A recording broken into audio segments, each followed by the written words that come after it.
Our most gracious Heavenly Father, Creator of all of us, blessed be thy name. We thank you for all your blessings and for putting us in one of the most beautiful places on earth, in Hawaii. Father, this day we thank you for all of your blessings and for sending thy servant, Srila Prabhupada, here to begin the process of the spiritual consciousness of Krishna consciousness.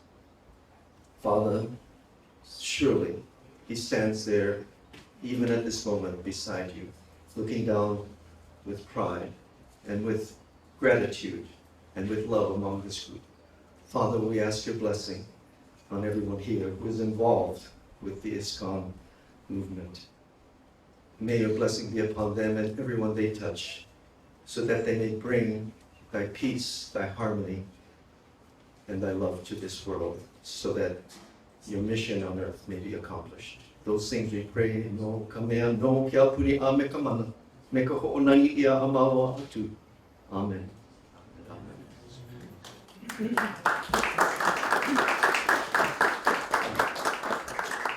Thank you, Dr. Tony. So, our next guest, you may all be familiar with. This is Senator Mike Gabbard.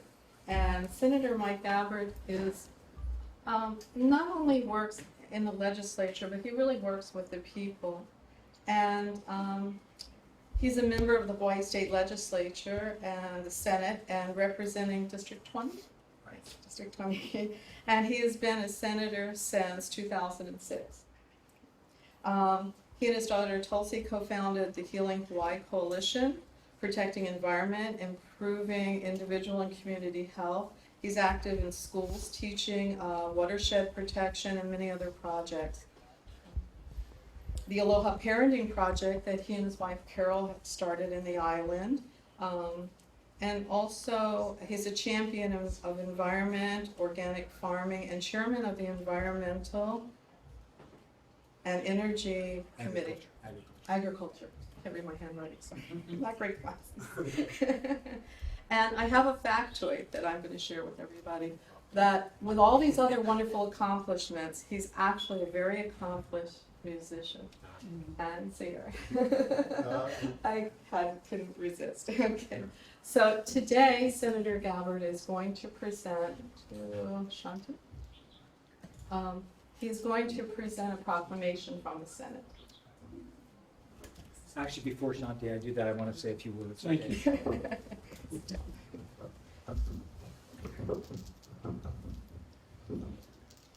All right. Can everybody hear me? Yeah. Hello, Mankako, and namaste, everyone. It's an honor to be here. Before I make the presentation, I just wanted to share a little bit about my appreciation for Srila Prabhupada and what he has meant in my life. I was raised in a very devout Catholic family, and one of the things that I did as a child in Catholic school, of course, we had to memorize these verses in the catechism. And I see some Catholics in the crowd here, so they're nodding their head. And one of the verses that we had to memorize, and it stuck with me for quite a long time, was, what is the goal in life? And the answer was, to know, love, and serve God. And that question and that answer stuck with me, and it was always a part of me. When I was 14 years old, I decided I wanted to become a priest. So I went to the seminary at Mother Good Counsel Seminary, in just west of St. Louis, Missouri, and had a very good experience. There were about 200 of us seminarians at that point, and I was introduced to Gregorian chanting. And some of you may be familiar with Kyrie eleison.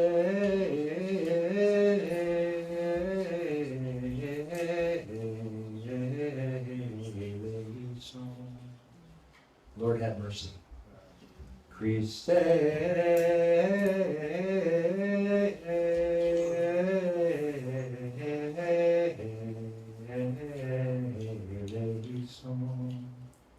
Christ have mercy. So imagine this, 200 male voices singing a cappella, 3-part harmony. In Hawaii, we say chicken skin, chicken skin. In fact, people from all over Missouri would come. Our Sunday masses were just packed with people who would come to hear the chanting. And that was the most incredible experience I had for that 1 year. I stayed for 1 year, and then I came, we were living in Florida at the time. But I remember when I was there, that question that I memorized, that question and answer about what is the goal of life, to know, love, and serve God. I went to one of my mentors and I said, what does this mean? And I want to know more about God. And that if I'm going to love Him and serve Him, then I need to know, can you give me some more information? And I remember he looked at me and put his arm around me and he said, son, God is a mystery. And I said, okay, thank you, Father.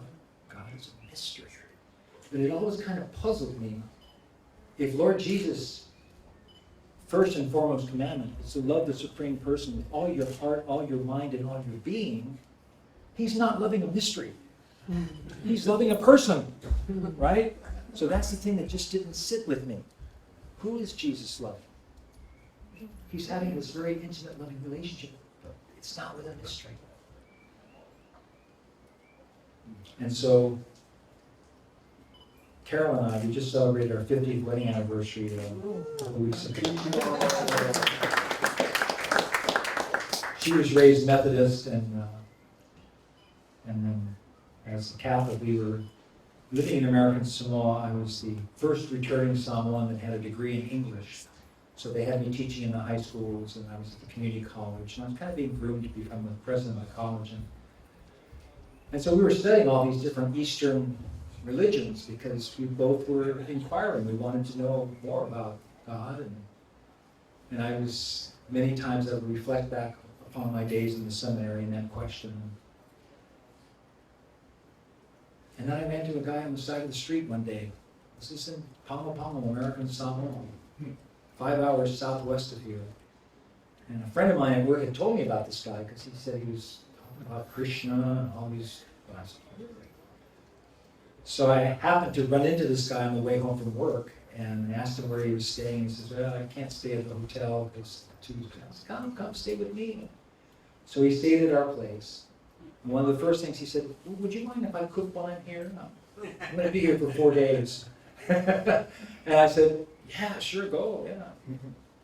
So he set up and bought the vegetables, and we were already vegetarians, and he had these little forms that he'd make this special plate, and then he'd put his head on the ground and offer this to this little forms.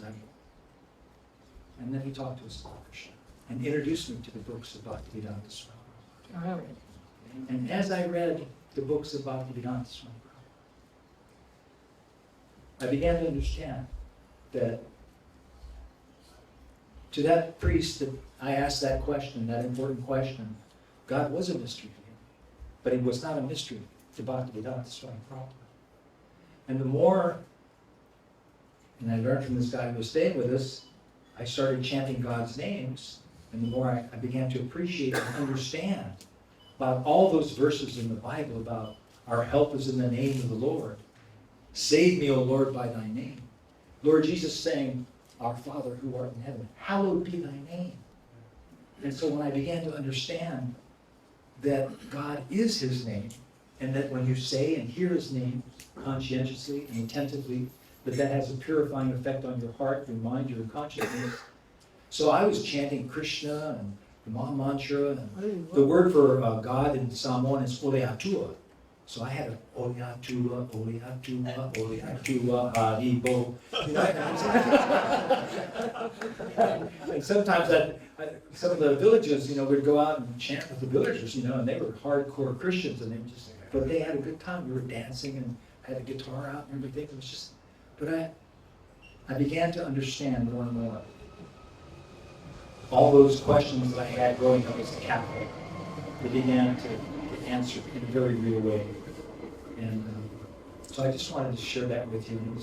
Because as I read the Bhagavad Gita as it is, and as I read parts of the Srimad Bhagavatam, the Nectar of Devotion, and then just the wonderful writings of Bhaktivedanta Swami, and began to understand who he is and his mission in following his spiritual master's instructions, I began to appreciate who I am and what my goal in life is. And so I have to apologize. I'm a lector at St. Jude's Church in Makakilo, and I tried to get someone to be a sub for me today, but I could not find anyone, so I had to leave right at 4 o'clock for the 5 o'clock Mass. So I'd like to make the presentation now. That's right. I was going to wear my Tulsi 2020 t-shirt, but I thought it might be a little skin of the Okay. So here, this is a proclamation from the State Senate honoring and commending His Divine Grace, A.C. Bhaktivedanta Swami Prabhupada, upon the 50th anniversary of his arrival to Hawaii. Quoting him, "When we understand our relationship with God, then we all will be happy. It is an essential factor for establishing peace in the world."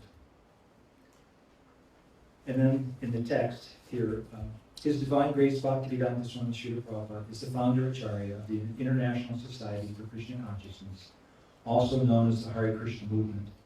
Born on September 1st, 1896 in Kolkata, India, Srila Prabhupada is recognized worldwide as the foremost exponent of the Gaudiya Vaishnava philosophy, having translated over 60 volumes of classic Vedic texts and establishing 108 temples, farm communities, and restaurants internationally between 1965 and its passing on November 14, 1977. In 1922, when he first met his spiritual master, Bhaktisiddhanta Saraswati Thakur, Bhaktivedanta was requested to spread the message of Vedic knowledge in the English language.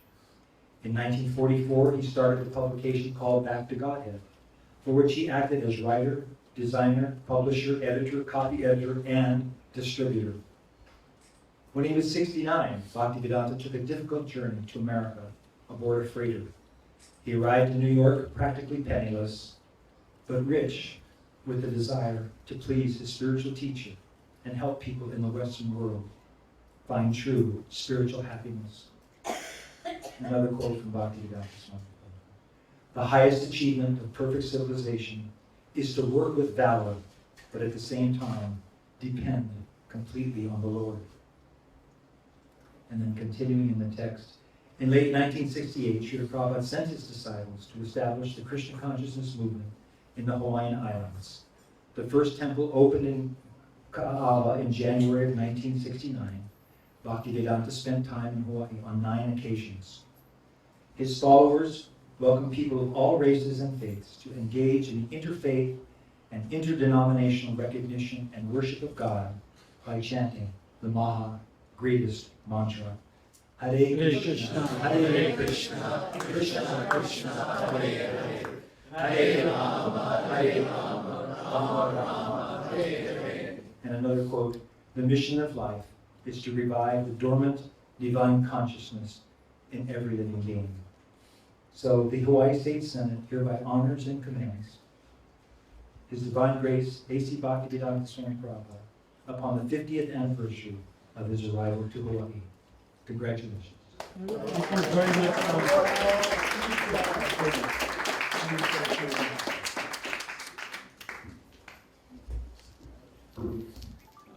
On behalf of all of the devotees who have served in the temples over the many, many years here, it is a complete honor for us to receive this proclamation from the distinguished senator, and as well as the the very beautiful Oli.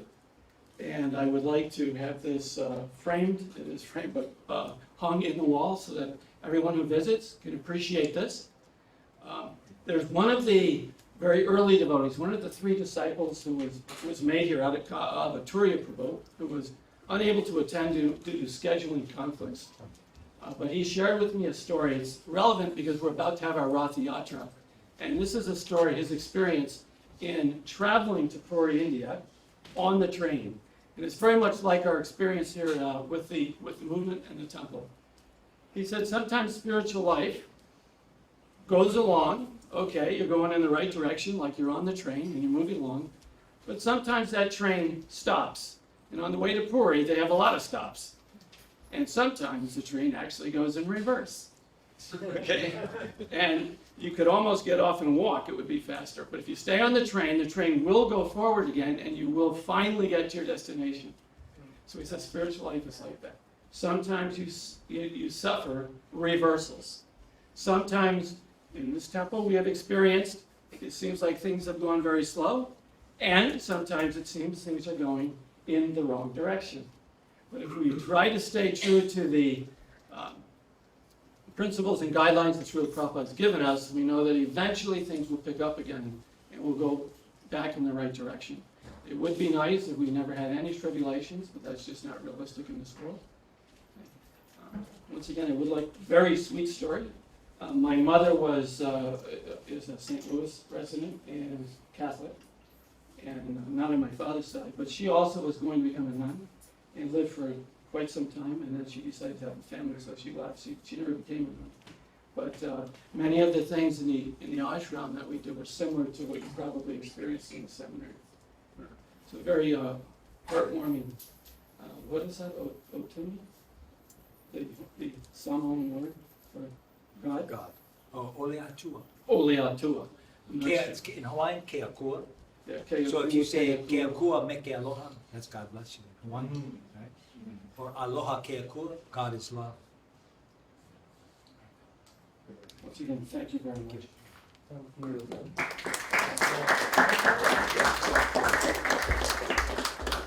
I wanted to add one other thing.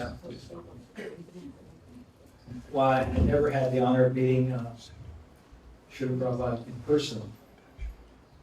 I was at a conference coming from Samoa in Denver, and then stayed at the Denver Temple, and I was told that there was a Rath Yatra festival at Golden Gate Park in San Francisco, and that if I should stop by, because A.C. Bhaktivedanta Swami Prabhupada was going to be there, so I made it a point.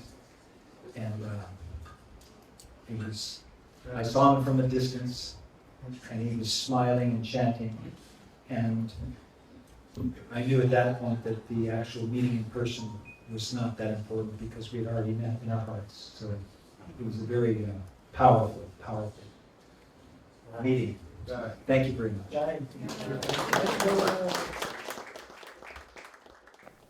Srila Prabhupada said that Hawaii was the place where the demigods came for water sports, and that Hawaii was 50 years behind Kali Yuga, because while we had jungles and forests, we had no predators, we had no aggressive, ferocious animals. We didn't even have snakes.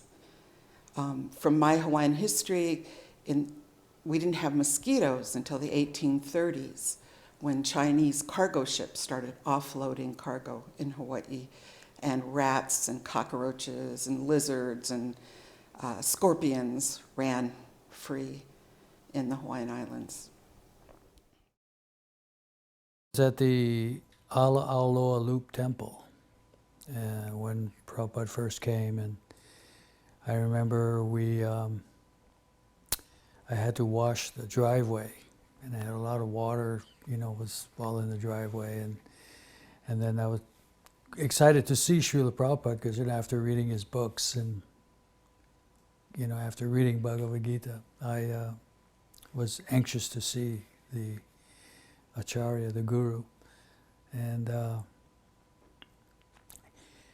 when he came in, I remember, his look. He didn't seem very, grand or great or very significant, but I just sensed that, you know, there was something special about him because of what he had, you know, given to us in Bhagavad Gita. You know, so then he walked in, and the devotees made a comment that one devotee, hey, Srila Prabhupada said something about the driveway with all that water in there, you know. So I later went back to Sudama Maharaj and asked him, what did Prabhupada say about the driveway and all the water? He said, water is very purifying. You know, I mean, that's my first contact with Srila Prabhupada. And then he gave the lecture the next day, and I asked him a question after the, you know, questions. I asked him the question, where is the soul in the body? Is the soul in the heart, in the area of the heart, or in the lotus of the heart? Because I had read so many yoga books and saying the soul is in the lotus of the heart. So I just wanted some confirmation from Srila Prabhupada. And he, I'm sure many devotees have heard this lecture where Prabhupada goes, you know, what are you, medical man? He says, why do you want to know in so much detail? You know, or what are you, medical man? And you know, then he went on to say, what does it matter? So much detail, you know, the soul on the left, on the western side, on the eastern side, just, you know, just read my books, you know. So the devotees thought that I was like a little set back by his so boom into me, you know. And I said, no, that was very ecstatic. I thought that was great, you know. So. Well, I was just arrived in Hawaii. I had been in Hawaii for about 3 weeks or so, and I was getting a little frightened and frustrated, and I wanted to find out if there was a temple here. I had never been to a Hare Krishna temple, but I always wanted to go. And so I went to Manoa Valley. Someone said there was a temple in Manoa Valley. I walked there, and there was nothing. And then I went to Kalihi Valley, nothing. Then one day I saw a devotee in a dhoti walking, and I asked him if he was a Hare Krishna. He said, yes. I says, boy, I've been looking all over for you guys. He says, well, our spiritual master is here. He says, why don't you come with me and you can see him? And I didn't know what a spiritual master was. So I followed him, and I came into the temple. Prabhupada was here. He came into the temple room. Everybody fell to the floor. I was the only one standing, because I didn't know why they were falling on the floor. And so it was just me and Prabhupada. We were the only ones upright. And he looked me dead in the eye. And all I could think of was, he's so familiar. Where have I seen him before? And he sat on the Vyasasana and began to speak with this deep, beautiful, thunderous voice. And I couldn't make out much of what he was saying. I'd hear sex, and I'd hear dog. And so I was thinking, maybe this is what I needed to hear. So I was very impressed, very impressed. The temple was packed with devotees. It was at night, and I had to go to work that evening. So when I went home, or went to work, that mantra was going through my head. I just couldn't get it out. So I came back the next day. I wanted to join. Because when I first saw Prabhupada, it was like all of the magic came back. I grew up Christian. My family was very close to the church. So we went to Sunday school, and we were always reading about angels appearing here and Jesus doing this and that. And I often wondered why, you know, these things aren't going on anymore. But when I saw Prabhupada, it was like the magic was there. Here was a real mystic. And I could feel, I finally learned that it was called prema bhakti. I could feel this prema emanating from him, and it went right through me. I felt complete relief, complete security, complete contentment. I was very, very impressed. So I didn't have to ask questions. I knew this was the man. So for the rest of the week, I was struggling, trying to figure out how can I get into this movement. And I came back again, and they suggested that I go to Siddha Sarup. He was having a yoga retreat. And he says, there you can learn about the philosophy. So I took a flight to Kauai, beautiful island. And he had a retreat up in the mountains for about a week or so. And they invited me to live on their farm. And then I heard that Prabhupada was coming back to Hawaii. So I left Kauai and came back over. And this was the second time. This time I stayed in the temple while he was here.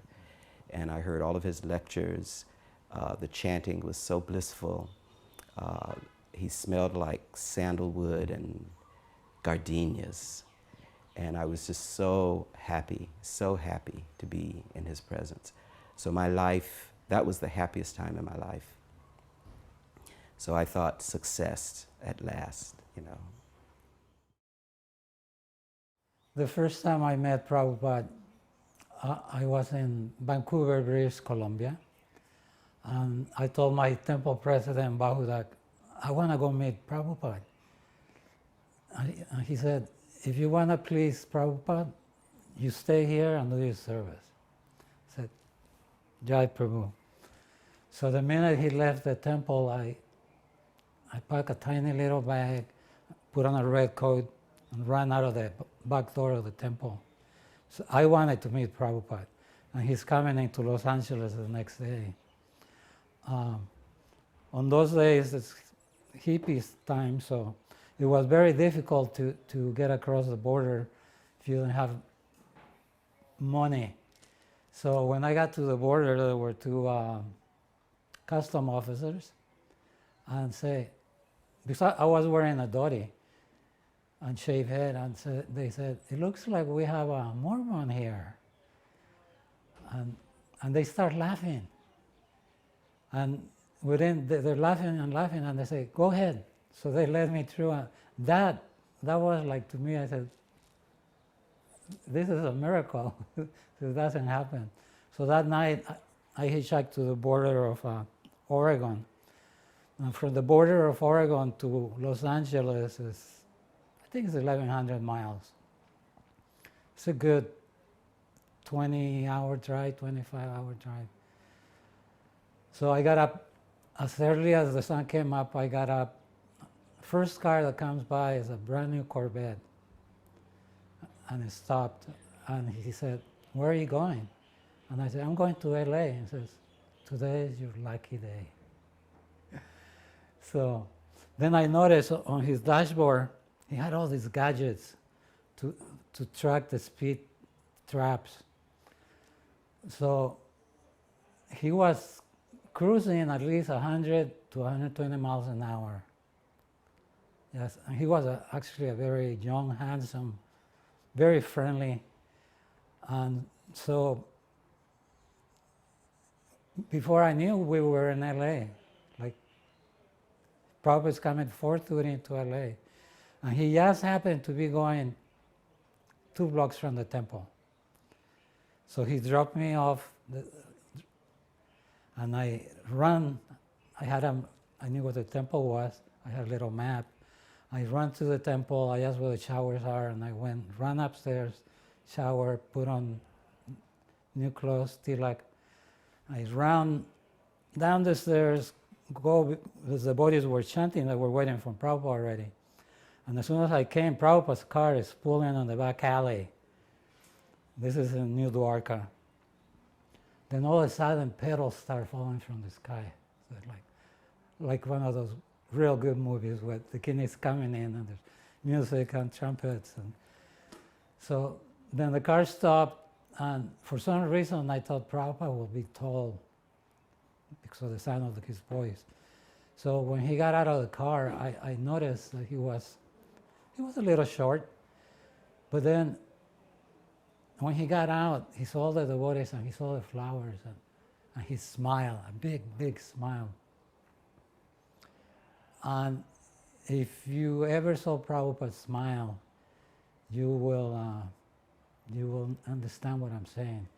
When he smiled, it's like I lost track of time, I lost track of place, And it seemed like an eternity, but at the same time, it seemed like a short time. But I felt like the first time you fall in love with a girl, if you multiply that 1,000,000 times, that's what I just felt like something overcome me. So Prabhupada got out of the car very gracefully, walked 3 or 4 steps and went into the door. And that's the first time I met him. So to me, that was a miracle, that Prabhupada made all these arrangements so I could be there on time. So he knew everybody's heart. He knew I wanted to be there when he came. So I had that opportunity. Well, I actually don't know the exact year. It was either the first Rath Yatra that ISKCON had in America, or the second, which was both of them were in San Francisco. And at the time, should I keep talking? Yeah. At the time, I was living on Haight-Ashbury. The devotees my age would know what that's about.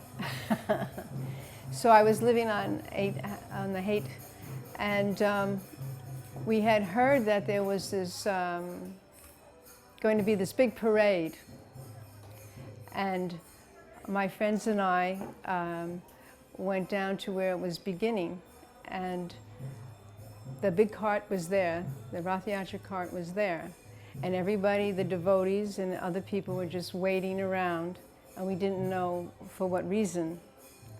And then a big, it looked like a Cadillac drove up. And then I think someone opened the door and out stepped Prabhupada. And of course we didn't know who he was. And then as he came out of the door, as he came out of the car, everyone else, we looked down, everyone was paying their dandavats. And we didn't understand what that was, because everyone was all of a sudden, on the street, laying on the street. And so I looked around, and we were the only ones standing at that point. And as Prabhupada came out, he was about actually as far as you are from me now. And he came out, and he stood up, and it was like this. We both saw each other. It was like locked, our eyes locked. And I just, it was an immediate feeling. It was immediately like I felt overwhelmed. And he didn't smile. He just was very serious, very sober. And he looked and he came forward, and then he went onto the cart to help, because that was the Rath Yatra that he sat on the cart. And I was kind of shook up about it all. And we waited, and then finally they started the parade, the Rath Yatra. And we got involved. We were hippies at the time, so we would, take drugs. And we took, I think it was mescaline that day.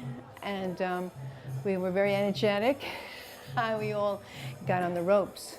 And we're pulling the ropes. And I remember pulling them so hard that, look down, there's old blisters. But the one memorable moment this was the Rath Yatra where there was the bridge. And they couldn't go under the bridge. They had designed a way to collapse the Rath Yatra cart, but it didn't work. It wasn't working. So, everybody was kind of, agitated because they couldn't get the cart down, and Prabhupada sitting there. So Prabhupada just got up and started chanting like this, And then everybody just became overwhelmed, including myself, and we just were chanting, and we never chanted before. We're just going back and forth, And then finally the cart came down, and they could go underneath the bridge, and we pulled it all the way to the beach. That was, the destination was the beach, and then they had all plates of prasadam waiting for everyone. At that time, after that, then there was a place called the Family Dog, where it's like a disco. And he was asked to speak at the family dog. And he went there and he sat down and everybody's kind of just waiting around and he starts giving his lecture. And I don't remember hardly anything except he started saying, he says, "You are not God. Do not think you are God." I don't remember too much else, but I remember then everyone around me was going, "Oh." You know, like, how can you tell us we're not God? Because at that point, that was when everyone, you know, was dropping acid or mescaline or anything, and that was the feeling they were getting, that they were God, you know. And there was booing. Actually, some people booed. And I thought, oh. And he kept on speaking. And he kept on speaking on that point. And I thought, that was, you know, I stood there and I thought, oh, he's not speaking just to be, you know, applauded. He's not speaking because, you know, this is a popular thing to say. He obviously can see it's not. And he kept on speaking on that message. So that, you know, that I was super impressed. First time I met Srila Prabhupada was Atlanta, 1975. And I was taken aback how such a powerful personality, but he was small and in bodily form. So, but he had everyone controlled by love. We all had such strong love for Srila Prabhupada that whatever Srila Prabhupada would ask, we'd immediately jump to do it. And we were young, so a lot of times that was in a lot of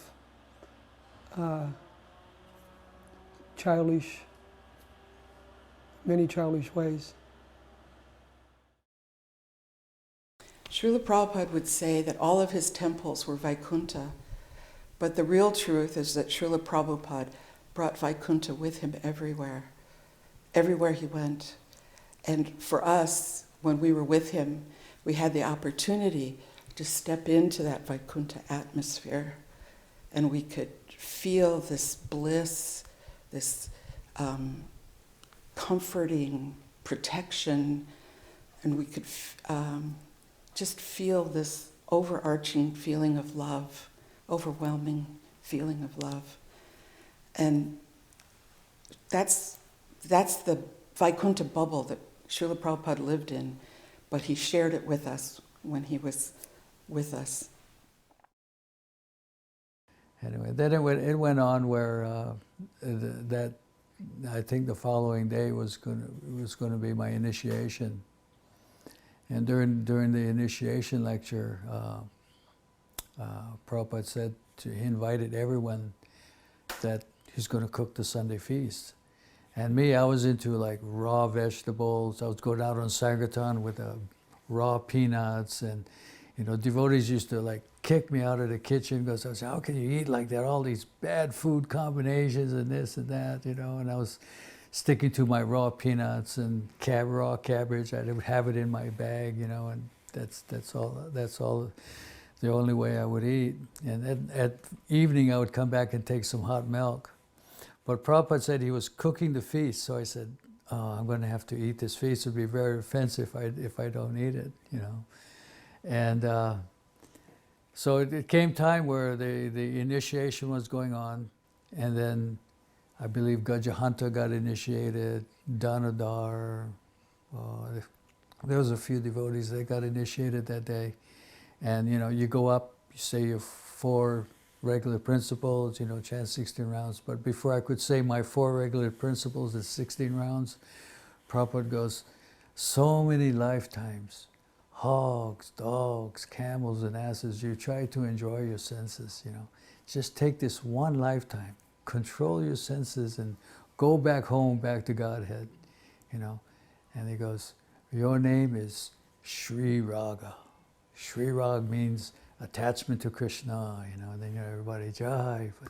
But it was a little lengthy little lecture he gave. I guess he knew me from Hawaii, out on the beach and chasing the opposite sex and doing so much nonsense. In Los Angeles, 1973, I got a second initiation. So they asked us to bring Guru Dakshin for Prabhupada. So I went out and I collected, I think like $5.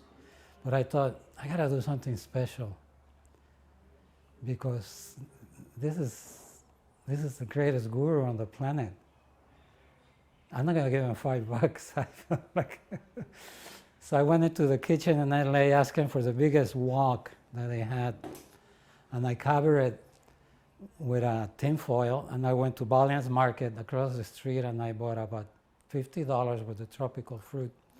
It filled the wok, I could barely carry it. So if you've been to the LA temple, there's a bench outside where the devotees were waiting for second initiation. So there I am with my wok and full of fruit. And the first devotee went in and he came out crying, like in less than a minute.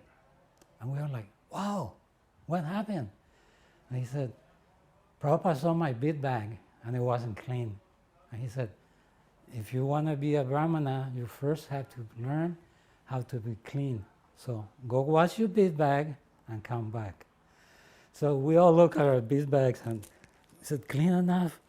So I wasn't sure, so I took the beads out of the bead bag and I put them around my neck.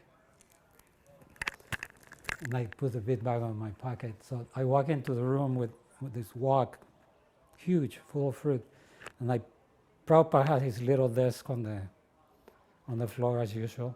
And I put it in front of him. I said, no, he said, put it over there. He had a small altar. And then he said, do you chant 16 rounds? And I kind of little proudly said, Srila Prabhupada, I chant 32 rounds. And I thought he would say, oh, that's great, or that's wonderful. But he didn't say anything. So then I sat in front of the desk, and he said, no, come sit here, right next to him. And then he said, he showed me how to count, and I couldn't do it. And he went like this, he says, not to worry, you will learn this. Then he said, I say, you say, and then he goes, Om Bur. And then somebody knocked on the door, and one of Prabhupada's secretaries, I think, and he said, Prabhupada, these are time-sensitive documents that you have to look at for the bank, and we have to get them there, like, right now. So he looks at me like this, smiling, and says, you're gonna have to wait. So I'm sitting next to Prabhupada, and I didn't know what to do. So I thought, chant Hare Krishna. So I was chanting very softly. And it must have been about 15 minutes. Yes, this is the only time that I had close association with Prabhupada. So he looked at the papers and signed them, and then somebody came and picked the papers, and then he gave me the Gayatri, and then he got the Brahma thread. This Brahma threads from India, they come folded up in a bundle. So he grabbed the thread and he ran it through his knees to straighten it out. And then he put the thread on me. And then he said, this does not make you a Brahmana. This gives you the opportunity to become a Brahmana. So this is very important. Just because you wear a thread doesn't mean you're a Brahmana. But if you act like a Brahmana, even if you don't have a thread, then you could be a Brahmana. But with a thread, and if you act properly, then you're really a Brahmana. I was a kitchen devotee. I hadn't been initiated yet. So I was cutting up potatoes and vegetables and always in bliss in the kitchen. Shruti Kirti came in. He was Prabhupada's servant. And he just took a liking to me. And he says, hey, you want to help me serve Prabhupada? And I said, sure. He says, so I want you to prepare his fruit plates. And he says, so Prabhupada is generally just eating fruits and some dab water. He says, so I want you to prepare that every day, you know. So I would get all of the mangoes that came in. There were kichi fruit, papayas. I would cut them up nicely, arrange them on the dish, and get flowers, put flowers around the tray, the plate. And I would walk it up to this room. And Prabhupada would be sitting at this little foot table. And I would put his plate there, and he would say, Jai. He would raise his hands. He said, Jai, this is what I've been waiting for. I thought he was talking about me, but it was the food. I would sit it down, and he would begin to eat, and it was like a little innocent boy, although he was an elderly man, but somehow I had the feeling he was like just a little kid, you know, and it was very nice. So I would go on out of the room. The next day, before I came up, Shruti Kirti came to me and said, Prabhupada wants you to pay your obeisances when you leave. And so the next day I set his fruit plate up very nicely with flowers and everything, and I brought it up. He said Jai the same time. And I put it down, and so this time I remembered he wanted me to pay my obeisance. So I fell to the floor and just drew a blank. His presence was so overwhelming, and I was so happy I couldn't remember the prayer. So I just stayed on the floor until I thought the prayer was over. I felt so embarrassed, but he didn't say anything, and I felt like this is a very kind-hearted man. Being in a black body, I could easily pick up when people are judging you by your physical presence. I never got that from Prabhupada. So I felt very, very safe.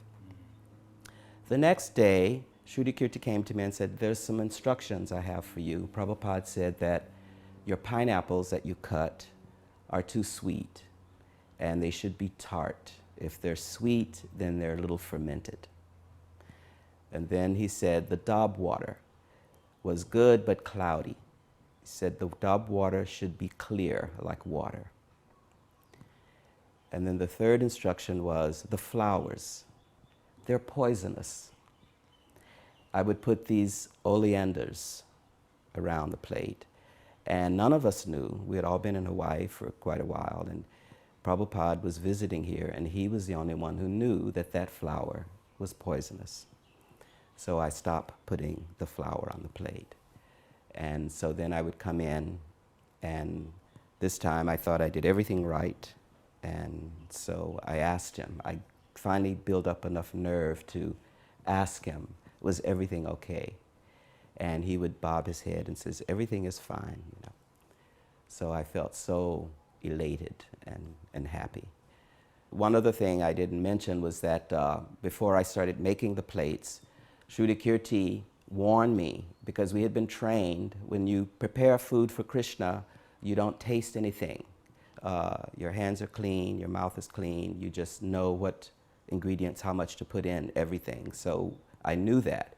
But he said, now you're serving Prabhupada, so you have to taste everything and make sure that it is, you know, proper. So I did, and I would use my own judgment, you know, as to how things tasted. But then he taught me some lessons. Srila Prabhupada came to Atlanta, I'm remembering it was March 1975. So we were on the Radha Damodar party. So Tamal Krishna Goswami arranged for a special darshan with Srila Prabhupada. So we all went up into Srila Prabhupada's room, and Srila Prabhupada was very happy to see so many brahmacharis there. He looked at us, and he immediately started speaking about staying brahmachari. He said, you're all brahmachari, best if you can stay brahmachari. He didn't say we had to, he said best if you can. And he said, sex life, it's like an itch. And then he raised his arm, and he said, if you have an itch, he made a gesture of scratching. He said, if you scratch and scratch and scratch, and then he went like that.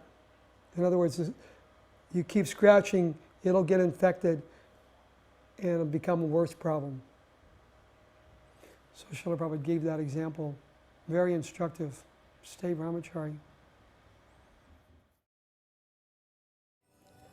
The next time I think right in time sequence after that would have been when I was in the San Francisco temple as a brahmacharini. And Prabhupada would come to visit the San Francisco temple, but for some reason, I don't think there was a proper housing, room for him in the temple.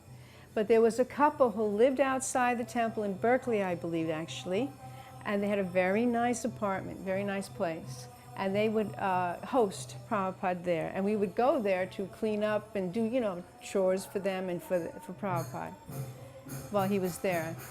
And then, so Prabhupada was having a little gathering. It was like there was some GBC there. There was, it was like, the temple president, all this and that. And I was still there because I had cleaned up his bathroom for him with another friend. We did this together. But I was still there. I didn't get the ride back. So since they were all important people in the room with Prabhupada, I didn't feel that I could go in. So I kind of sat in the hallway, and there was where all the shoes were. So I even sat on the shoes because, and because there was so many. And I, was kind of, and Prabhupada was sitting again, just as far as you are for me. And then he started chanting, playing Mridanga, and he had his dhoti hiked up. He didn't no shirt, and he was just chanting. And everyone was chanting with him, and then he was done. He looked up, and he looked into where I was, and he said, and I'm looking like, and I looked behind myself, and I thought, oh gosh. I said, and I looked in the room, and it's all these, men, and they're all got important positions. And I'm thinking, I can't do this, So I just moved a little closer into the hallway and sat more on a lot of shoes. But, he just kept looking, he said, and again he said, but I just, there was no room. And nobody understood, But I was really surprised, that he would notice me back there. And, he didn't see really the difference. He didn't see the difference.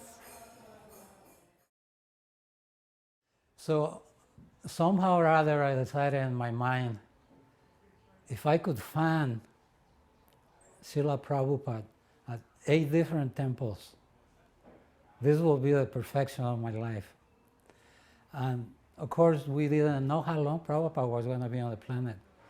So some people said, no, you should stay and do your service. But I said, I got to do this. I have to do it. So Prabhupada happened to be in LA at the time, and he was going to Dallas, Atlanta, Miami, and New York. So for the devotees, we got a drive-away car, and we follow Prabhupada. So first temple, we missed Dallas because we wouldn't make it in time for Atlanta. So we decided Atlanta would be a better place to go. So we went to Atlanta, and Radha Damodar bus, there were 3 Radha Damodar bus with over 100 devotees, brahmacharis, and they had brand new dhoti, shaved head, and each one had a rose. So the first devotee went and offered the rose to Prabhupada and touched his feet. Now, nobody touched Prabhupada. You couldn't just walk up and touch Prabhupada's feet. This was like not kosher, something you don't do. So the first devotee went and offered the rose, touched Prabhupada's feet. So the next one did it, and so everybody that was there got to touch Prabhupada's feet. So that was great, because before that, I had that opportunity too in Los Angeles. I asked somebody, how could I touch Prabhupada's feet? I know that we're not supposed to. He said, when Prabhupada comes in the morning, he comes out of the door, comes and offers obeisance to the first set of deities. He says, you get behind Srila Prabhupada. Even if you have to push and shove, you do it. And when he's offering dandavats, you almost don't touch your head, but kind of, so you don't disturb him. So we don't want to disturb Prabhupada.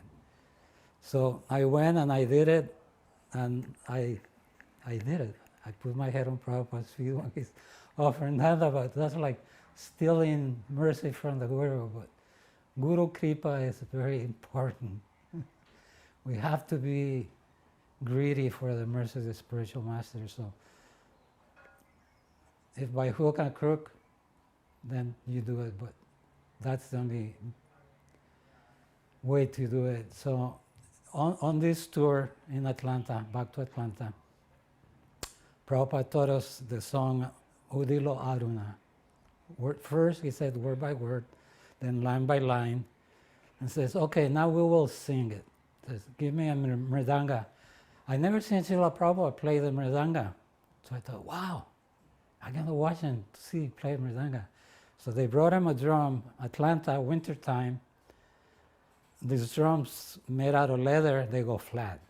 So he play on the drum one time, says, useless. Bring another drum. Everybody running like crazy, and they bring another drum. Same thing, he hits it one time. And then he just like hit it 3 times, and the drum tuned up perfectly. To me, this was a miracle. Because I play drum a little bit, and usually wintertime, that kind of drum, you have to put over a fire or something to make it. So Prabhupada said, very well. So he taught us the song. Then from there, we went to Gainesville. In Gainesville, the temple was in Coconut Grove, and Abhiram was the temple president. And there's a big banyan tree in the back, but there was no grass, it was only dirt.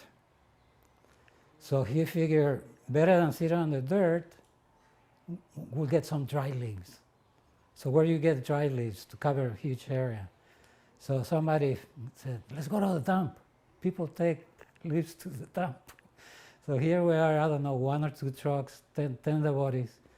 We made 2 or 3 trips. We had the whole yard, took like 6 hours. Prabhupada comes into the temple. He goes in the backyard. He swung his cane like this over the leaves. He says, why don't they pick these leaves up? This would only create mosquitoes. And then he turned around and went back. So there we are. We're like, everybody like crazy picking up the leaves because he's about to give lecture soon. So there I am waiting to find Prabhupada. In Miami was easy because there weren't that many devotees. And I was, I don't know, this far from Prabhupada, and I'm finding him. And I could see the mosquitoes. They'll come about this close to him, and they turn away. And I was like, wow. They were biting me, they were biting everybody else. And that's one of the times that he said, these mosquitoes here, they have respect, but in India, no respect.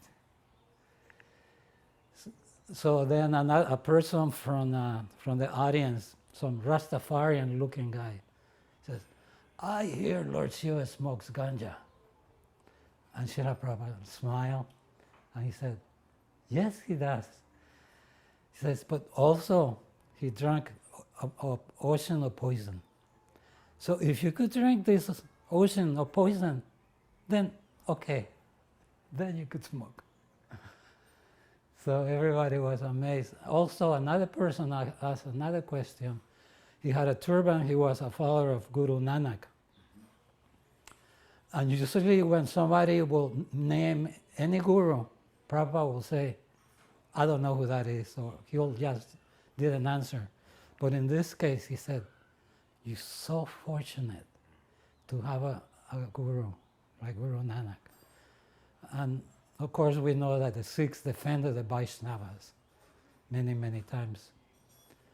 So that I learned some history, and I learned that the mosquitoes in Miami had respect.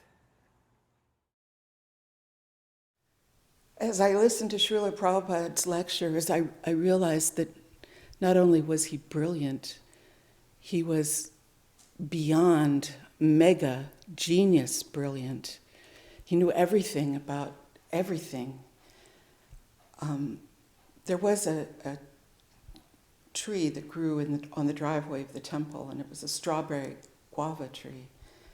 And it grew up for the first few years, very straight and tall, and suddenly it started bending to the right. The whole tree bent to the right and was growing in a right direction.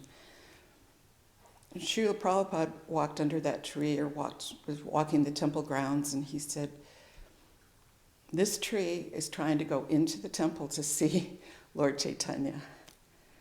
And when he said that, it just struck me that not only does he know everything about nature, he knows everything about human nature as well.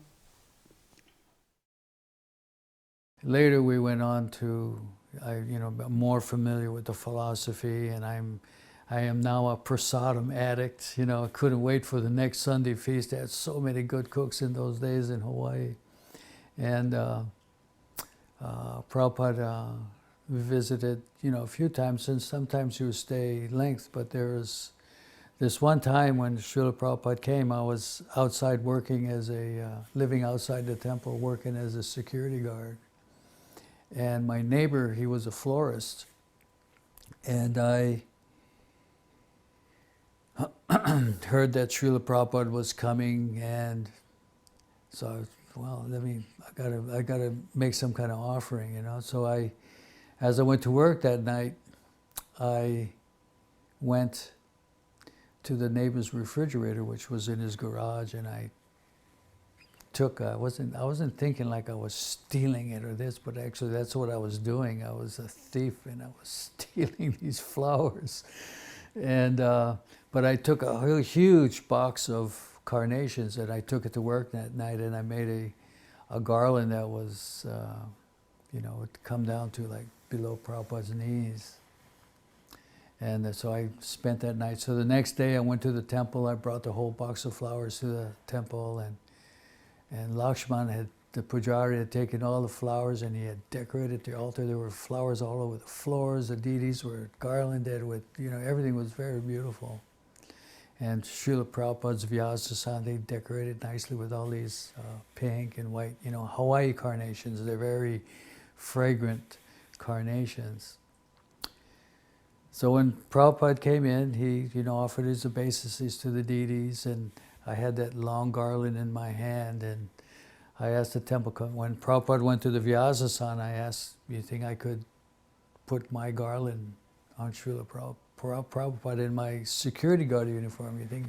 He kind of discouraged me. I don't know, but anyway, I went up anyway, and Prabhupada had like garlands like up to his nose, it's like, So I went up and I took my garland and I put it over his shoulders, and I took all the other flowers and I put it up on his lap, and then I offered obeisances. And Svatantra, one of the devotees that was there, he said that Prabhupada just looked at you, and when you were offering your obeisances, and he watched you, and so Svatantra thought that something magical was going to come out of that long glance by Srila Prabhupada observing me in that way. But anyway, I'm still here. But Prabhupada, when I offered my obeisances and got up, Prabhupada, he took my garland and he took it off. And I kind of went, And then he took all the other garlands and he put them to the side. And then he took my garland and put it back on, And I felt pretty much, I guess, I don't know what you would say, maybe proud or or just astonished or something, you know. And then, so Prabhupada, he gives the lecture, and this was like, it was like a, what do you call those lectures when Prabhupada comes and he's just an arrival lecture, arrival speech or something, you know. Then in that speech he said that if we neglect to see the deity so nicely decorated, he said our hearts will become black, you know.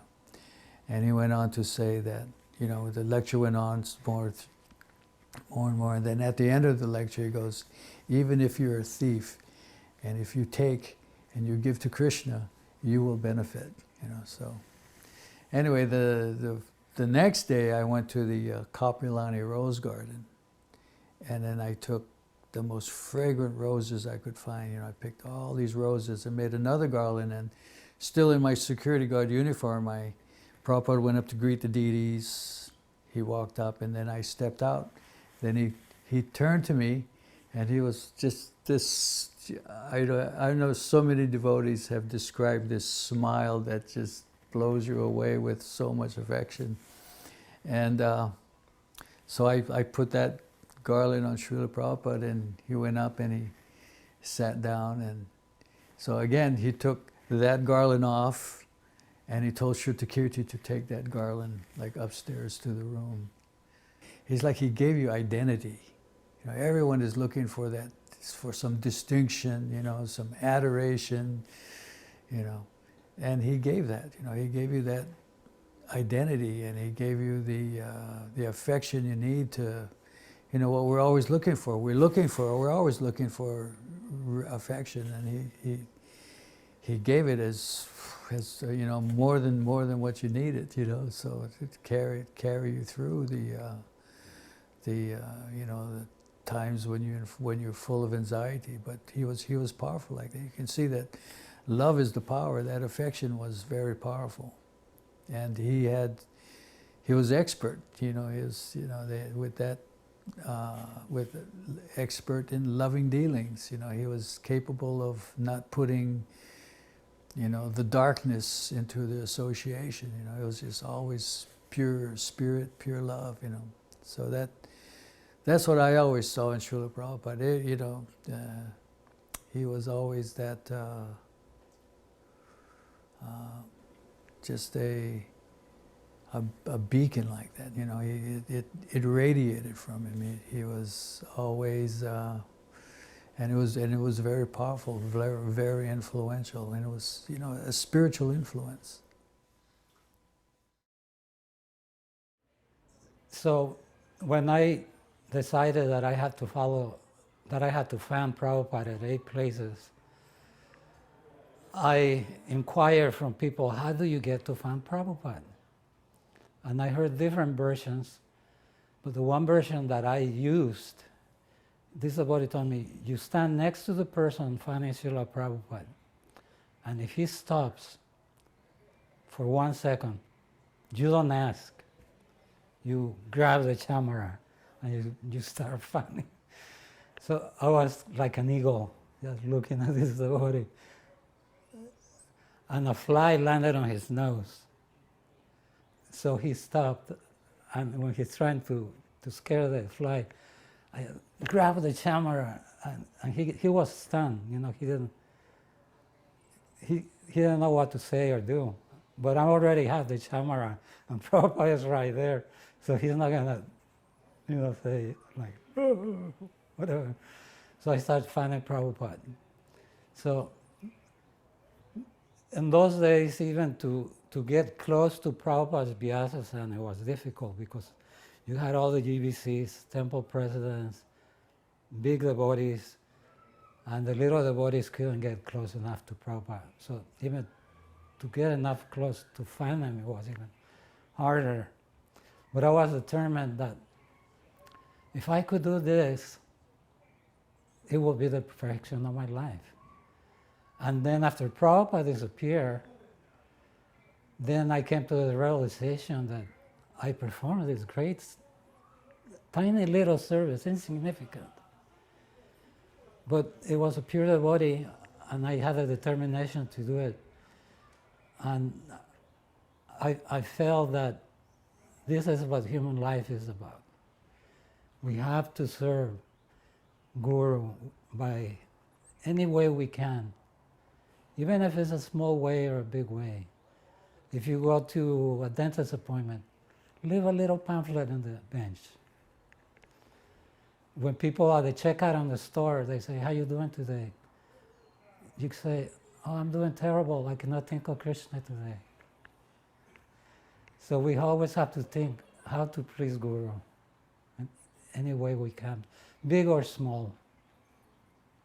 It's the attitude. Another thing that I enjoyed very much being here in Hawaii, one of the advantages of being at this temple is that because it's so small and Prabhupada liked to stay here long periods of time, we all got a chance to go on morning walks with him. So we would go to different beach parks. The weather had never been more beautiful here in Hawaii. It was almost as if the demigods were trying to please Prabhupada by making the Hawaii weather even better. So we'd go to these incredible beaches and we would walk. He was translating the 5th canto, which was basically the structure of the universe, the cosmology of Krishna. I would hear him speak about things that were so incredible and mystical. He had talked about a fish called the Timangila. He says it's so huge it can swallow a whale whole. And he says, and this rock, we were at a beach and there was a huge rock island just outside of the beach that was shaped like the Timangila. Had a huge bulbous head and then a little small section for the tail.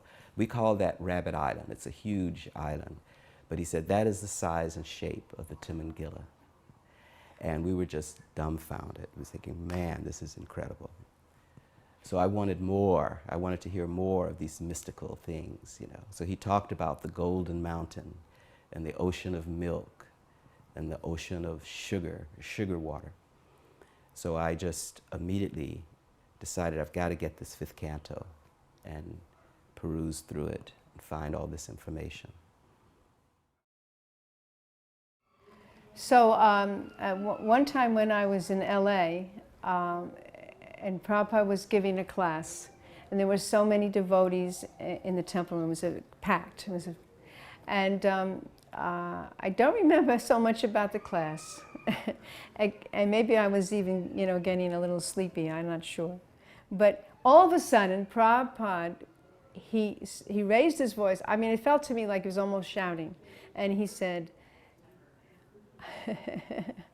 that, do not think that your many strong sons will save you at the time of death. You have to fly your own airplane.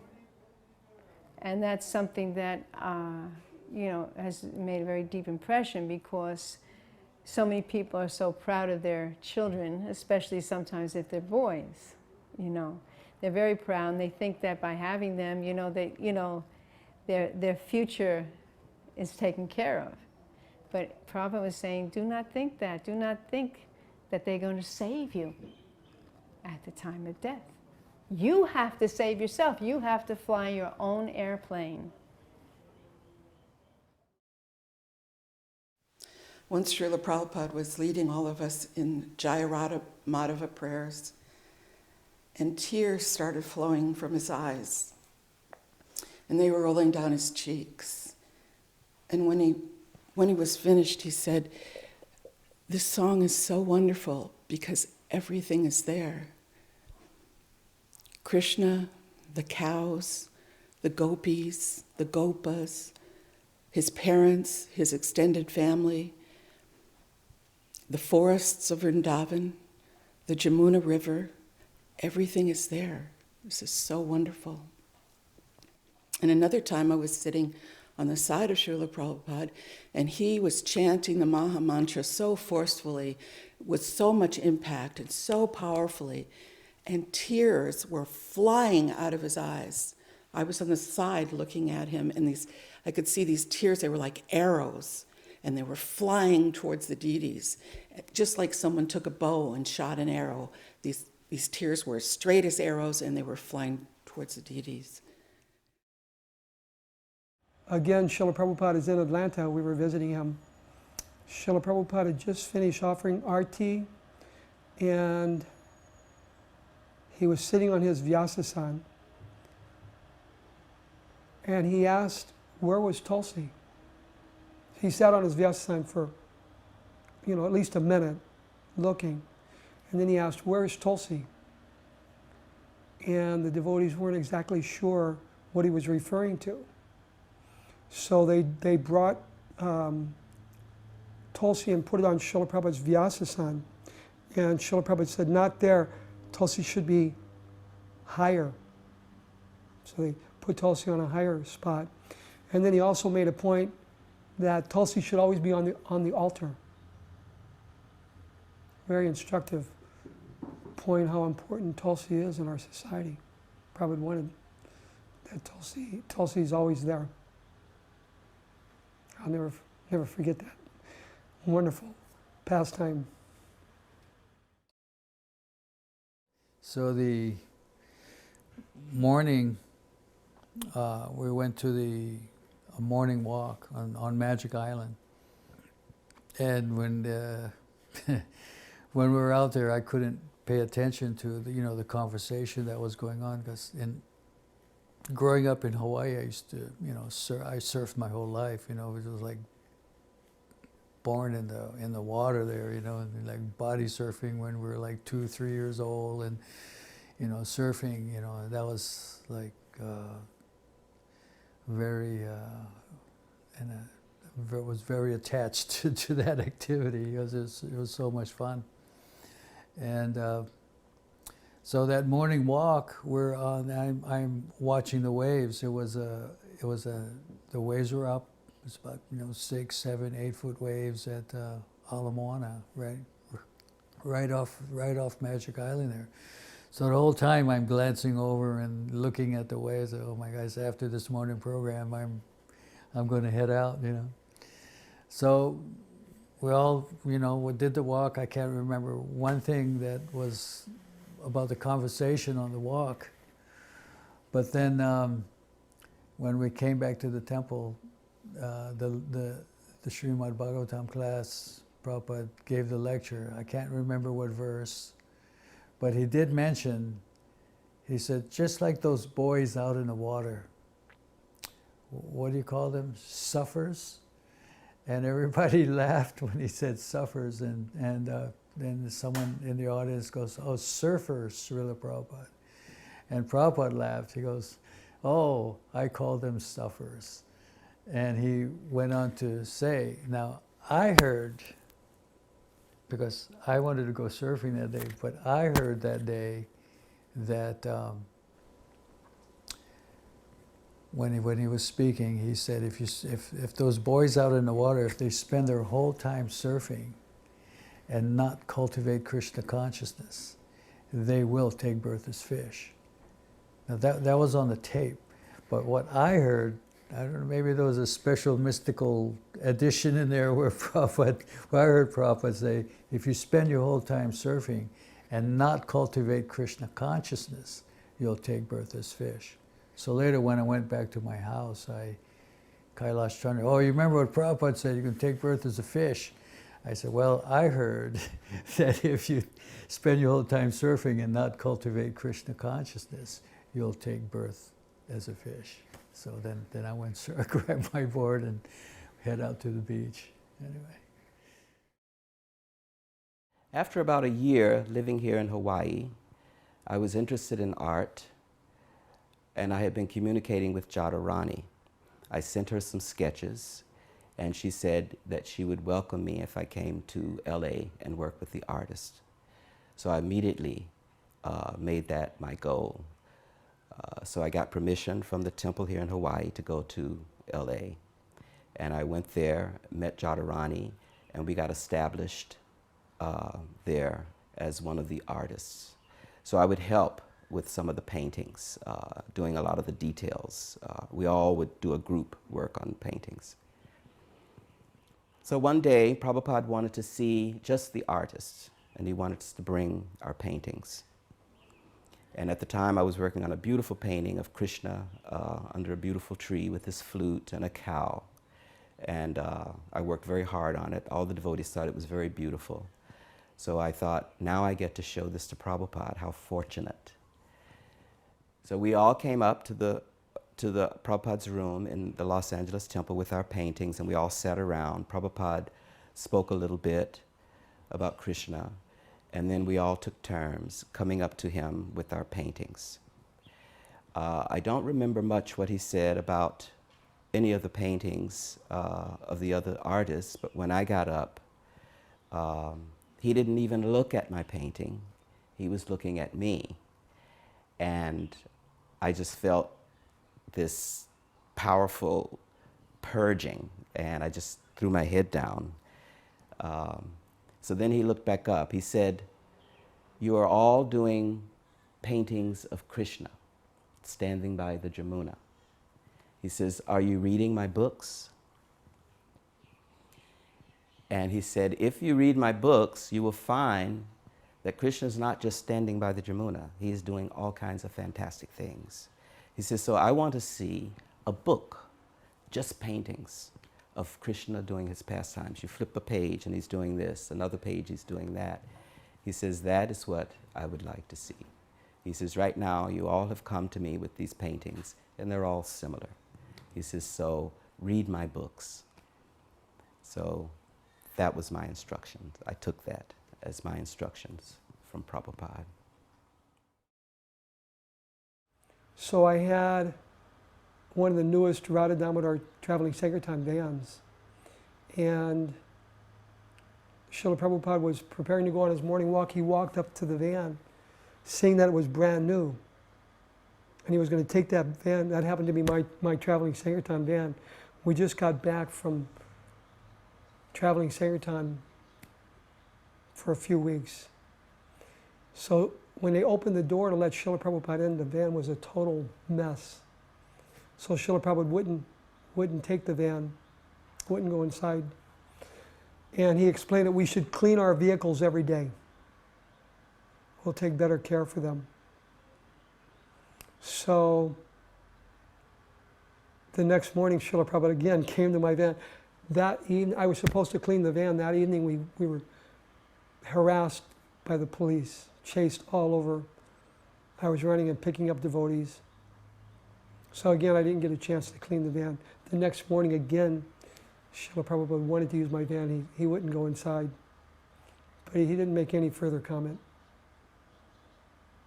Srila Prabhupada's so kind. We would ask him, at the time, Prabhupada was telling us there may be a war. Krishna had told him that there may be a war, and we were concerned about what would happen after the war. And he said preaching would be very good. Just chant Hare Krishna, take shelter of the Lord. So then that led to, in the conversation, someone asking, "What happens to us, Srila Prabhupada, after you leave this planet? What then?" And Prabhupada said, "Do not worry. Krishna will send so many good-hearted souls, and so many devotees will come forward to help you. Do not worry." There was Sarva Satya and Kailash Chandra and myself. I said, "Oh, I'll help you guys bring these." They were making these fabricated marble, and they were thinking they were going to make deities out of this synthetic marble. So I said, I'll help you take it up to Prabhupada's room, because I wanted to see another, something new about Srila Prabhupada, because he was always refreshing and always doing something, progressive in his stay with us, So I went upstairs to help them bring those, and Govinda Dasi came up, and so Prabhupada came out of the room, and Govinda Dasi said, "Well, Srila Prabhupada, we have this synthetic marble, we can make deities," and Prabhupada goes, "Will it break?" And he said, "How will you ship?" And he said, well, good ship, plane, and Prabhupada goes, will it break? And Govinda Das, he said, well, Prabhupada, I think. He goes, Prabhupada stopped there, goes, I think means I don't know. And he walked out of the room. And that was the end of the conversation. I was, like, wow, So that was quite amazing. Being here in Hawaii, I learned that we established the first Hare Krishna restaurant. Prabhupada wanted it called Govinda's. Before I even came to the temple, I was in Hawaii and I found a neat little sandwich shop, and I went in. It was beautiful. I had wonderful pita bread, avocado, cheese sandwich, and they had some other nice things, smoothies. I found out that that was a Hare Krishna restaurant. Prabhupada asked about it while he was here. He wanted to know how was the restaurant doing. And they said, oh, it's doing fine, Prabhupada. He says, so are they helping the temple? And they says, well, you can speak with Tarun Kunti and Revati Ramana. They are running this thing. So Prabhupada had a meeting with them, and he wanted to know what was going on with the restaurant. So they explained that, well, Prabhupada, the restaurant's doing really nicely, but there are a lot of expenses, and so once we take care of all the expenses and buy food, there's not really a lot left, to give the temple, because he was concerned about that, if they were giving money to the temple, and they weren't. So Prabhupada made a solution. He said, okay, what we can do is, I understand that you, Tarun Kunti, your family, is living in a condominium. And then Revati Ramana, you and your family are living in another condominium. He said, these condominiums are large enough, the two of you could live in one condominium. And then the money you're spending on the other, you can give to the temple. They did not like that idea. And I think one of them said, Prabhupada, we can't do that. So Prabhupada very sternly looked at them and said, then you've stolen my restaurant, and I want it back. Manaswi was the temple president at the time. He was a young Indian man who was running the temple here. And Manaswi decided to infiltrate the restaurant. So he sent me down. I was one of the new bhaktas. So he said, Howard, Bhakta Howard, you go down there and start helping out, washing dishes and stuff, and let them know that this is our restaurant. So I was kind of like the pawn in this situation. And I went down, and they kind of treated me illy. They knew what I was there for, and they weren't very nice. But I didn't care. I was fulfilling the order of Prabhupada. And so I was there with my dhoti and tilak and everything, I could see that Prabhupada was on a mission, and he was serious. It was no nonsense, but yet he was kind. He was not harsh. He was not condescending. He didn't make them feel bad. They had some kind of attachment that even Prabhupada could not shake. So that was when he got a little firm and let them know that you're stealing my temple, you're stealing my restaurant. And I thought that that was a good instruction for them. I learned from that point on that Prabhupada does chastise his disciples, but when he chastises them, it is not out of any type of dislike or hatred. He loved everyone, and he wanted us to do everything properly for Krishna. That was very important for him. So I took that instruction. Srila Prabhupada always was encouraging us to preach. He said it was so important for us to spread this, help him spread this Krishna consciousness movement all over the world. And he would say we'd have to do this before the world goes mad. And I always thought, when he used the word mad, that he was using the British sense of the word, which is crazy. We had to preach, we had to deliver these books to others, distribute love of God before the world goes crazy. But I was recently watching a YouTube clip, and Srila Prabhupada said, "When I say mad, I mean the sum total of all stupidity." So I'm glad he cleared that up, the difference between craziness and stupidity.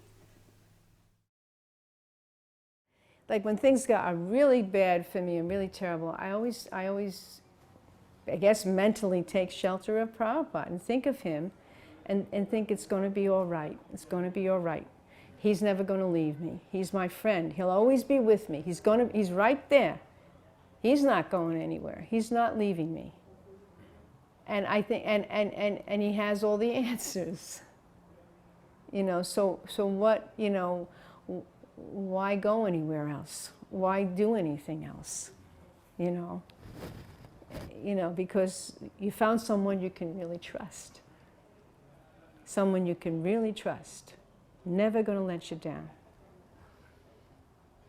I mean, we're all infallible. And I mean, you know, and Prabhupada was human, but he never wavered. He didn't waver. There's always continual trust.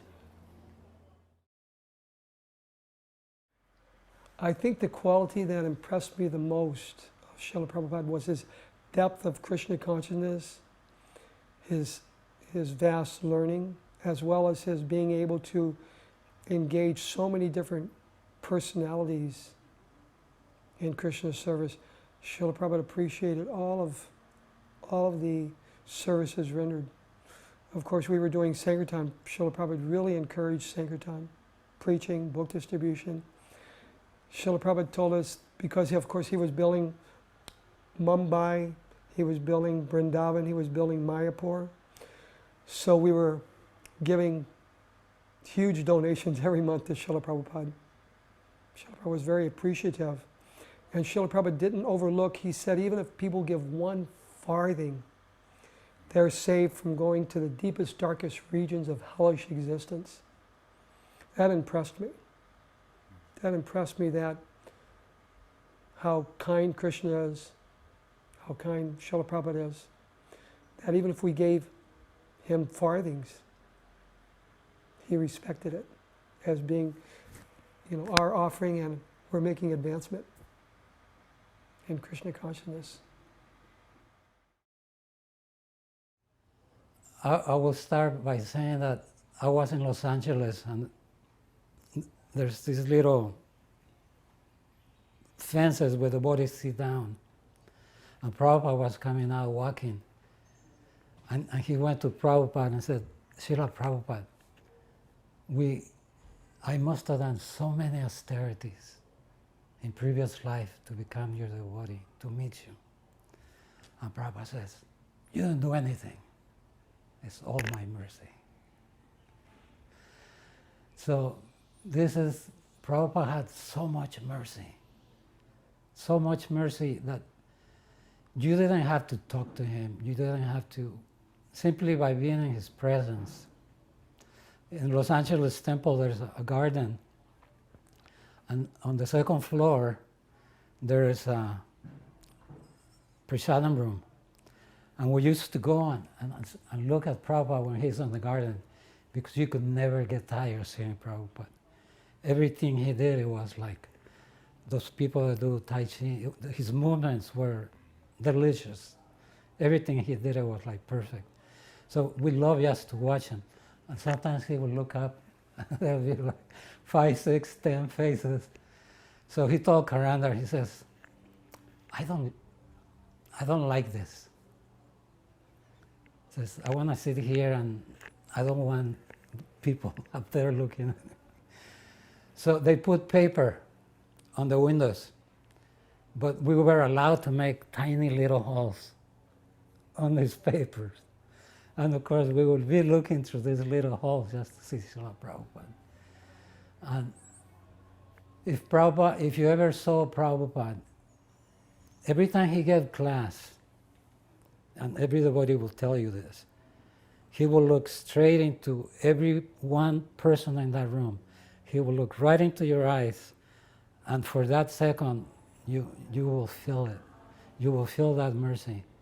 You just feel, you could see that he's looking right through you. There's nothing you can hide. So to me, he's like the most wonderful, the most merciful. And mercy is very, very important. And Srila Prabhupada had the most mercy. He didn't distinguish whether you were white, black, old, young, poor, professional. Didn't matter. You're a spirit soul, and he's here to take you back home. If you just give him the chance. If you just, like he said, I wasn't very bright or very smart, but I'd listen. And my Guru Maharaj noticed that, and he said, I noticed that everybody gets up, moves, starts scratching, but you listen very good. So that's one thing very important, to listen. Because Shravan and Kirtan, first, before we could talk about Krishna, we have to listen about Krishna. Well, I think what stood out with Prabhupada was whenever I was in his presence, I was feeling something very intense, and I knew it was coming from him. Once, after a Sunday feast, I was kind of, it was a little lull, and so I came and sat on the stairway that came up to his room, and I was just sitting there, and all of a sudden it was like a blast of wind just came right through me. It came out of the room where Prabhupada was present, and it was like this breeze of ecstasy just came and went right through me. And I felt what I understood to be transcendental bliss. All of my cares and problems just went away. I could clap my heels together and do cartwheels. That's how I felt. And I knew that it was coming from him. So I've been around a lot of people, and I've gone to a lot of concerts, all these great rock stars, people that you admire. But when Prabhupada stepped out of the limousine or out of the airplane, anywhere, that prema bhakti just inundated the area, and it was very, very prominent. Some people saw auras, but I could feel that prema bhakti. And that's when I said, I will follow this man to the end. No one made me feel happy like he did. Well, he was expert. Srila Prabhupada was expert, you know, as far as knowing what to say, knowing what to do. You know, I always saw him as expert. I used to tell my mother was, she was very doubtful in the beginning of the, when I first joined the movement. She said she used to pray to Jesus that I would leave the Hare Krishna movement. But as I was chanting and following the process, she began to recognize that I was changing and I was improving. And so this is, you know, I always felt that type of confidence in Srila Prabhupada, that I would always improve and everything would get better. He had, I used to tell my mother that there's, you know, you look at other old people out there, and there's no older person or teacher that could ever compare to the presence that Srila Prabhupada had. He had a presence that was very potent and very inviting, you know, that was very welcoming. And you always felt that he understood you, you know, that he knew who you were. Like Prabhupada said one time, you know, they asked him, Prabhupada, you know, you have so many disciples, do you know them? You know, and Prabhupada would say, I know their very heartbeat. I know the very heartbeat of my disciples. So in that way, you always felt that he knew you, and he, there was always a link and a bond, especially after initiation. You know, you feel that link. You always felt cared for, in a sense that he knew what the greatest welfare was for humanity. You know, and in his voice, he was always so convincingly speaking, you know. So you felt that he was speaking the truth, that he wasn't, you know, telling you fairy tales or some, you know, moral story that comes from books that, you know, to teach you lessons. You know, he was teaching you the full truth of anything, you know, that particular subject matter. You know, he was like that, potent in that way. One special memory of Srila Prabhupada is my mother was very concerned about me, and I moved into the temple April 1st, 1975, and he arrived on May 20th, 1975, and he stayed until June 25th, 1975. So he was there about 5 weeks at that time. So I invited my mother to come and meet Srila Prabhupada and to get more insight into what I'm doing, where I'm living, what's going on, just to put herself at ease. I was hoping that would do that. So she agreed, and she came, and my mother's native Hawaiian. Her family goes back to the 1600s in Hawaii. And she was a hula dancer since age 4. She was very athletic and a hatha yoga instructor for the last 30 years of her life. And she liked yoga. She liked the hatha yoga because she felt centered and a greater sense of peace. So I thought, well, maybe she will like what I'm doing. So when she arrives, it was a Sunday feast, and when she arrived at the temple, I said, Mom, just follow me, just do everything I do. And so she did. And we're sitting there on the side of the Vyasa-san, we're listening to Srila Prabhupada, and I said to her, do you understand what he's saying? And she said, oh yes, I think so, yes. And afterwards, she said to me, I like your guru very much. You are in very good hands. I don't have to worry about you anymore. So the next, she loved the deities, she loved the prasadam, she loved the incense, she loved the rhythms, she loved the Maha Mantra. I was so pleased that it was such a positive experience for her. And the next day, I went out to Waikiki and distributing Back to Godhead magazines. And when the devotees, Sankirtan devotees, we all returned to the temple, we walked into the prasadam room because we were hungry and thirsty, and there were 4 huge boxes of mangoes, beautiful Hayden mangoes, yellow and red mangoes. So I yelled into the kitchen, are these mangoes offered? And they said, yes, they are, help yourself. And I said, where did they come from?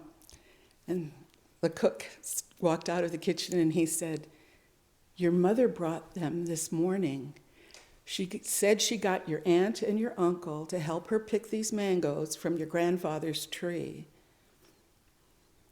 And I had just read in the Nectar of Devotion that someone can be moved to spontaneous devotional service just by seeing a pure devotee for the first time. And I immediately thought, the Nectar of Devotion is right. This is actually true. This happened. My mother did spontaneous devotional service. And I was so pleased. And thank you, Srila Prabhupada, for all your blessings. Thank you for all your mercy. And thank you for giving me this opportunity, this wonderful life, which I now enjoy. It's great.